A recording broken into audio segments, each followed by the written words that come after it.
Hi guys, welcome to Tech Team channel. Hope you are doing well. In this video I'll be showing you how you can delete mail account from iPhone or mail from iPhone. So let's go to settings first,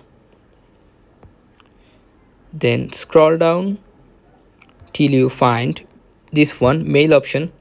Click on mail, then you will find accounts. Click on accounts, then you can see here your existing email accounts here. So choose one which you want to make delete. I'm choosing this one, Gmail. After clicking this, you will find this red option, delete account.